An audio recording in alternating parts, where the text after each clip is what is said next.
I'm already kind of uncomfortable discussing this story because I feel like there's more to it than meets the eye, but even what meets the eye is icky. Earlier in either this week or last week, we talked about a staffer of Trump's, his most loyal, who is named Natalie Harp. You can put up this image on screen, Jaden. This is Natalie Harp, and she is a female staffer of Trump's who's been described as fixated, obsessed, in love with, attached to Donald Trump. And you might say, isn't that all of his staffers? No.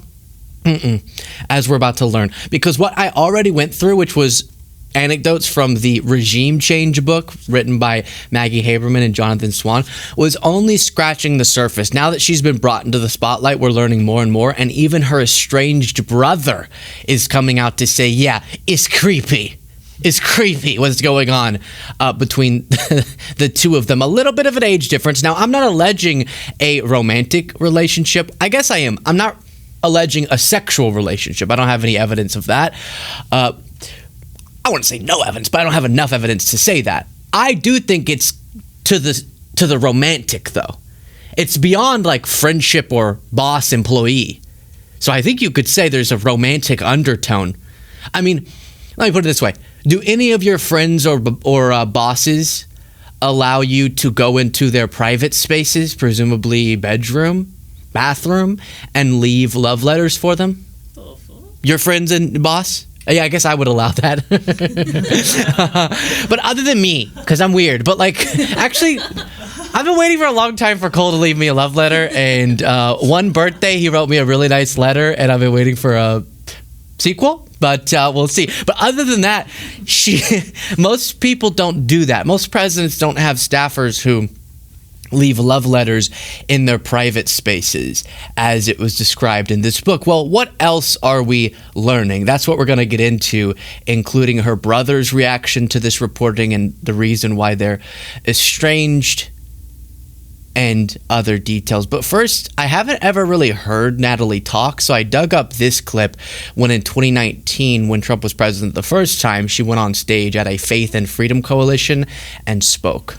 I have to say, you have made a lot of promises to us, and you have kept every one of them. So now we're going to make you this promise. Just as you fought for us, forgotten America will never forget how you saw us on the side of the road, and you walked over, and you picked us up, and you made us great again. And now we're going to fight for you, Mr. President. God bless you.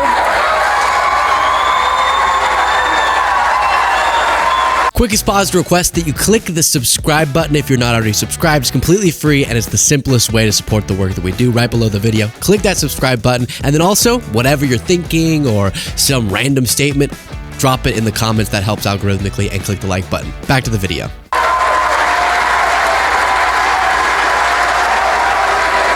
So a lot of gestures there. There was a hug where he was grasping the sort of mid-abdomen. There was this motion that he did. Whoa, go Natalie.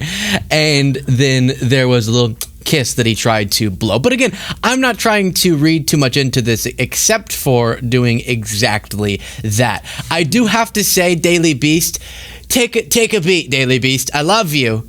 I don't know if we need to describe her as his blonde aide. The headline reads, Trump accused of very unhealthy relationship with blonde aide. And then the subheading is Thirst Aid. That's funny. Trump's closest aide, 50 years younger than the president, follows him around day and night, is the caption there. So I just think we could leave out the description of the hair color. I think that starts to get into kind of weird territory. But let's start examining some of this. You have her brother, Preston Harp. This is Natalie Harp's brother, Preston Harp, saying that it's a national embarrassment what Trump is, and that his sister's relationship with him is very unhealthy. She's just like his fan club. I read in some of this reporting that as he was entering office the second time, listen to this, please hear this, Secret Service raised red flags about how close she was with him, how obsessed she was with him. What does that mean? It just drips that into the article. It just says, your Secret Service had concerns Her devotion to the president became so intense that it caused concern within the Secret Service. What does that mean? Like that she's going to do one of those, if I can't have you, no one can? Why is the Secret Service concerned about this? She has also earned the name the Human Printer because she follows Trump around with a mini portable printer. And whenever he needs to be in a good mood, she'll print out positive news articles and documents to present to him. This is not normal. And sometimes, again, we'll write love letters saying things like, you are all that matters to me. You are all that matters to me.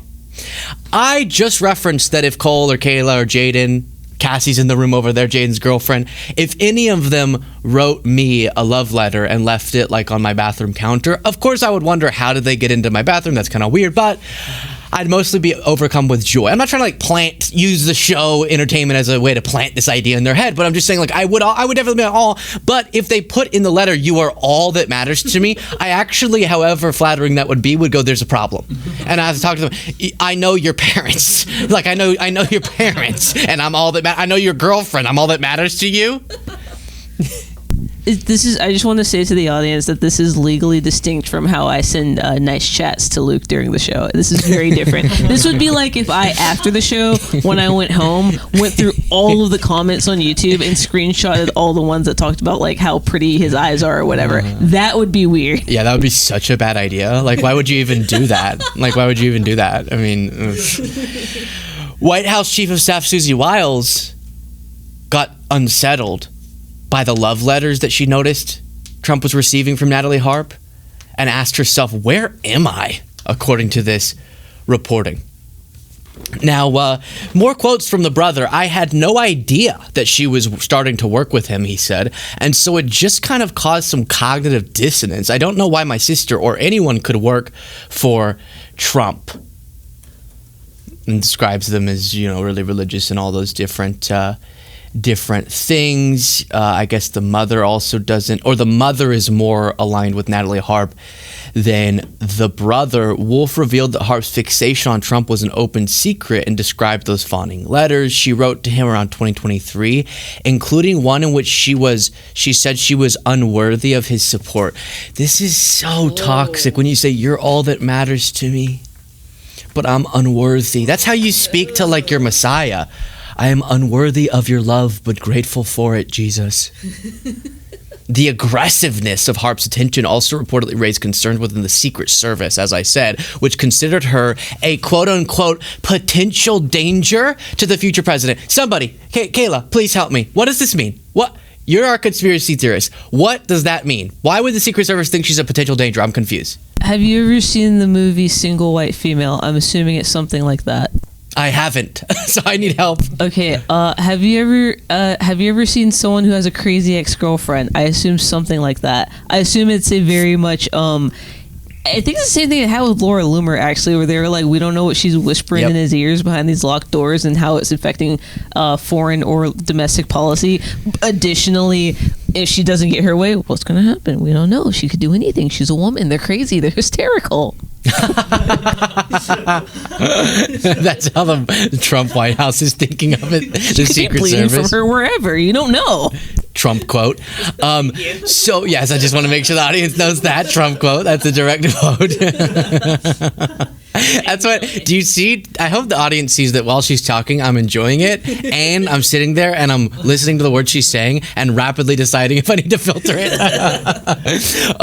Yeah. So it is very similar. It's funny you brought up Laura Loomer. I was going to bring up that too. Whenever Laura Loomer and Candace Owens were beefing, Owens said that she's heard from people in the White House that they were really afraid that if anyone hurt Trump, it would be Loomer. And you go, that doesn't make sense. Loomer loves Trump.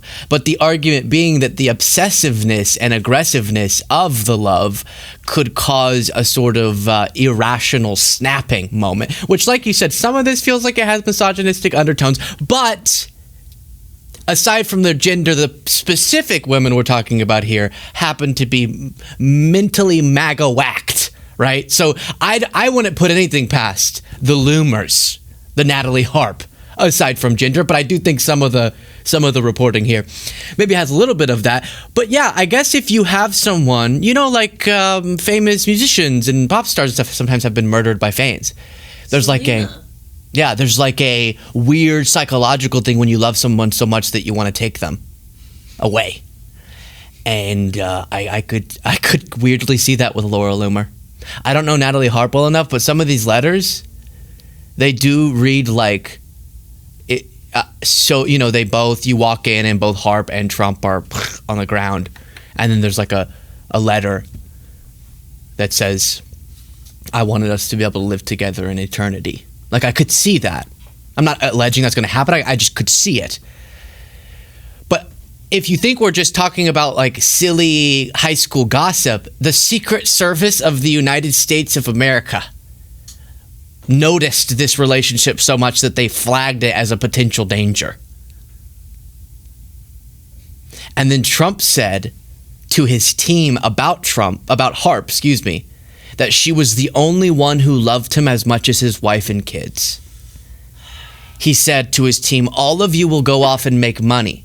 She'll never leave me." Really creepy stuff. He wouldn't even say that about Melania. Of course not. It cracks me up that he said Harp loves him as much as his wife and kids. He well knows Harp loves him a heck of a lot more than his wife and kids. A lot more than his wife, especially. That would be, the Secret Service just needs to look out for Melania's safety in relation to Natalie. That's my only thing, okay? Just, if it happens to be Harp and Melania are in the Oval Office at the same time, maybe you make sure that there's no paper cutters or anything, or what do they call letter openers? I used to have a letter. Yeah, make sure there's none of these sitting around. I'm just saying, be careful, because you never know what a person in love will do. So that's the story of Natalie Harp, but I really am unsettled by it. That's not a healthy dynamic with your boss. And Trump, by the way, is facilitating that.